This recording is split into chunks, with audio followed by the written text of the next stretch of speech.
உங்களுக்குள் நான். லங்கேஷுடன் மௌன ராகம்.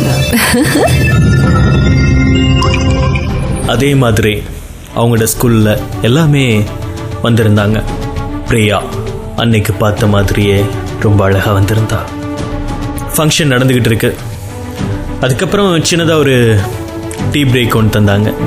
அந்த டீ பிரேக்கில் எப்படியும் போயிட்டு பிரியா கிட்ட என்னோட லவ்வை சொல்லணும் அப்படிங்கிற மனசில் ஒரு துடிப்பு. மனோஜ் அடிக்கடி என்னை பார்த்து, மச்சான் நீ போகிற போக்குனா எனக்கு சரியாக வர்ற மாதிரி தெரியலை, அந்த பிள்ளையே பார்த்துக்கிட்டு இருக்க மச்சான், நான் உனக்கு கேட்ட தப்பாக யோசிக்க மாட்டியே, பிரியாவை நீ லவ் பண்ணுறியாடா அப்படின்னு மனோஜ் கேட்டான். என்னங்க சொல்ல, ஏதோ தெரியலடா, லவ் பண்ணுற மாதிரி தான் தோணுது, அவளை மறக்க முடியலடா, எப்பவும் அவள் தான் என் மனசில் வந்துக்கிட்டு இருக்காடா. பிரியா வந்திருந்தா. பிரியா உன் கூட கொஞ்சம் பேசலாமா? ஆதி, நீ அன்னைக்கே சொல்லிக்கிட்டு இருந்த இல்லையா, ஓகே வா வா வா, என்ன அப்படி என்னடா பேச போற அப்படின்னு பிரியா கேட்டா. ரொம்ப அழகாக கேட்டாங்க, ரொம்ப க்யூட்டாக இருந்துச்சு. பிரியா, நான் எதுவும் சொல்கிறேன்னு தப்பாக யோசிக்காதீங்க. அது என்னமோ தெரியல பிரியா, ஃபர்ஸ்ட் டைம் நான் உங்களை பார்த்ததிலிருந்து உங்களை ரொம்ப பிடிச்சிருக்கு. படிக்கிற நேரங்களை தவிர மற்ற நேரங்கள்லாம் உன்னைத்தான் நினச்சிக்கிட்டு இருக்கேன்.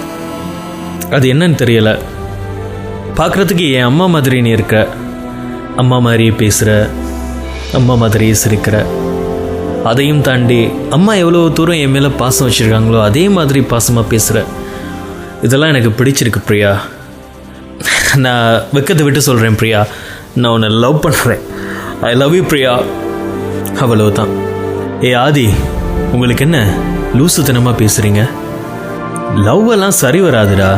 டேய், நான் உன்ன நல்ல ஃப்ரெண்டாக பழகிட்டு இருக்கேன்டா, இதில் போயிட்டு லவ் அது இதுன்னு சொல்லி என்ன ஆதி? நீங்கள் உங்களுக்கு நல்ல டேலண்ட் இருக்கு ஆதி, நீங்கள் நல்லா படிங்க, ஃப்யூச்சரில் நல்லா வாங்க, இதில் போயிட்டு லவ்லாம் என்னை பார்த்து தான் அப்படி என்ன இருக்குது?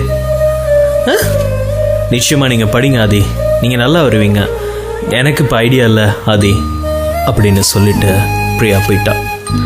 எவ்வளோ கஷ்டப்பட்டு என் காதில் சொன்னேன், ஆனால் பிரியா அதையும் ஏற்றுக்கலையே. மனசு ரொம்ப கஷ்டமாக இருந்துச்சுங்க. உங்களுக்குள் நான். லங்கேஷுடன் மௌன ராகம்.